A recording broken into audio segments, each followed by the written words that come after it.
Digital marketing నేర్చుకుని AI tools వాడుతూ డబ్బులు సంపాదించాలనుకుంటున్నారా? ఈ నెంబర్ కి కాల్ చేయండి.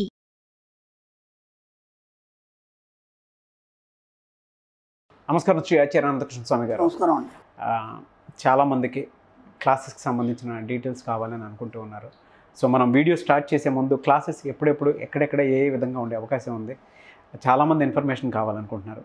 సో దాని గురించి ఒకసారి. మనకి 2024 అమ్మా, మనకి ఇప్పుడు 7 జూలై రాజమండ్రిలో ఉంటుందమ్మా. ప్రస్తుతానికి ఉన్న క్లాసెస్ ఇవి. ఈ వీడియోలో ఏం చెప్పబోతున్నారు? మన సబ్జెక్ట్లో మనం 10% మనం ఇవ్వాలని చెప్తామండి. 10% మనకు వచ్చిన ఇన్కమ్ సోర్స్లో ఇవ్వాలి. వేటికి ఇవ్వాలనే దానికి సమాజ సేవలో ఒక భాగంగా మనం గోసేవ అని కూడా చెప్తాం. గోసేవ కిందకి ఇవ్వాలి. కొందరు జాలర్లు సముద్రానికి వెళ్ళారు, వాళ్ళే వేశారు. ఒక 2 రోజుల తర్వాత వాళ్ళు తీసుకురావడానికి వెళ్ళారు. వెళ్ళినప్పుడు ఏం జరిగిందంటే వాళ్ళ లాగిన తర్వాత దాంట్లో చూస్తే ఒక ఋషి కూర్చున్నాడు. ఋషి పడ్డాడు వలలో, చేపలతో పాటు ఋషి కూడా పడ్డాడు. ఓకే, భయపడిపోయారు. అయ్యో, ఆయన మొత్తం బక్క చిక్కున్నాడు. ఆయన ధ్యాన నిమగ్నుడై ఉన్నాడు. చేపలు అవన్నీ కూడా ఆయనతో ఫ్రెండ్షిప్ చేస్తున్నాయి, ఆయన పైనే తిరుగుతున్నాయి, కానీ ఎలాంటి స్పర్శ లేదు. అంత ధ్యాన నిమగ్నుడై ఉన్నాడు ఆయన. వీళ్ళు ఏం చేశారు, మెల్లిగా వాళ్ళంతా తీస్తూ ఆయన బయటికి తీసుకొచ్చేసరికి ఆ అలికిడికి మెలకు వచ్చింది ఆయనకి. వీళ్ళందరూ బయటికి తీసేసరికి అలికిడికి మెలకు వచ్చింది.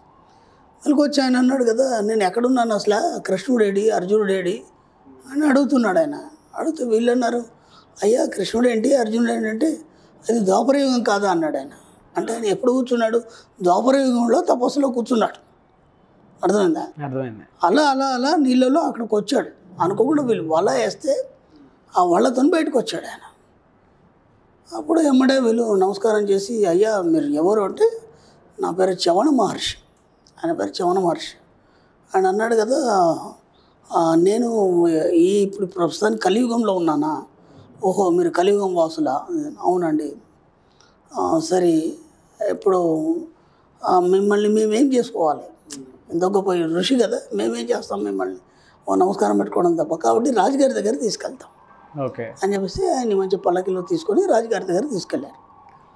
రాజుగారు సభలో కూర్చున్నారు. రాజుగారు ఆహ్వానం చెప్పారు, కూర్చున్నారు. అంతా ఆ తర్వాత వీళ్ళు బోయలు అన్నారు కదా, వీళ్ళు అయ్యా మాకు ఇలా ఋషి అక్కడ వలలో చిక్కారు, అనుకోకుండా మాకు దొరికారు, కాబట్టి ఇలాంటి ఋషి మీ దగ్గర ఉంటే బాగుంటుంది. ఏదైనా సలహాలు కానీ ఏదైనా కానీ దానికి బాధ్యులు మీరే. ఈ రాజ్యానికి మీరు రాజు కాబట్టి ఏమైనా సరే మీ ఇష్టం అన్నారు. రాజు అన్నాడు కదా, సరే ఆయన గారిని నేను తీసేసుకుంటాను, ఆయనకు ఒక ఆశ్రమం కట్టిస్తాను అది అని అన్నాడు ఆయన. అనగానే చవన మహర్షి అన్నాడు కదా, ఊరికే ఇలా తీసుకుంటావు, ఊరికే తీసుకోవడానికి లేదు కదా, ఎందుకంటే ఇప్పుడు ఆ సముద్రం మీద ఏం దొరికినా సరే ఆ జాలర్ల హక్కు అది. కాబట్టి నువ్వేం చేస్తావంటే, నేను వాళ్ళకు దొరికాను, వాళ్ళకి ఎంతో కొంత సొమ్మిచ్చి నన్ను కొనుక్కోమన్నాడు. ఓకే, ఎంతో కొంత సొమ్మిచ్చి నన్ను కొనుక్కోమన్నాడు ఋషి చవన మహర్షి. అనగానే ఆయన అన్నాడు, రాజు ఎంత ఇవ్వాలి? ఒక 1000 బంగారు కాసులు ఇస్తాను. ఋషి అన్నాడు, సరిపోదు అన్నాడు ఆయన. సరిపోంటే సరే ఒక 10,000 వరహాలు ఇస్తాను. సరిపోదు అన్నాడు. సరిపోదా? సరే నా కోశాధికారంలో ఎంత ఉందో కోశాధికారంలో అది అంత ఇచ్చేస్తాను. అయినా సరిపోదన్నాడు. ఊరి ఇప్పుడు సగం రాజ్యం ఇస్తానన్నాడు. అయినా సరిపోదన్నాడు. సరే పూర్తి రాజ్యం ఇచ్చేస్తానన్నాడు. అయినా సరిపోదు.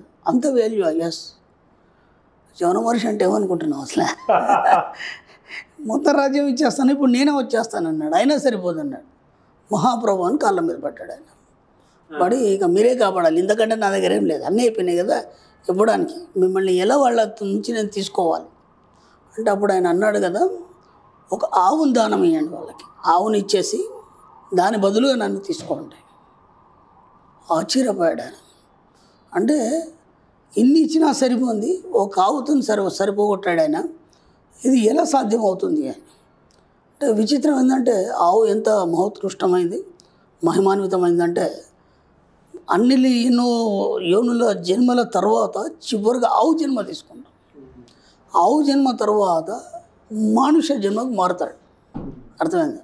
ప్రతి జీవి ఆవు జన్మ తర్వాత మానుష జన్మకు మారుతాడు. మానుష జన్మలో 7 జన్మలు ఉంటాయి. ఓకేనా?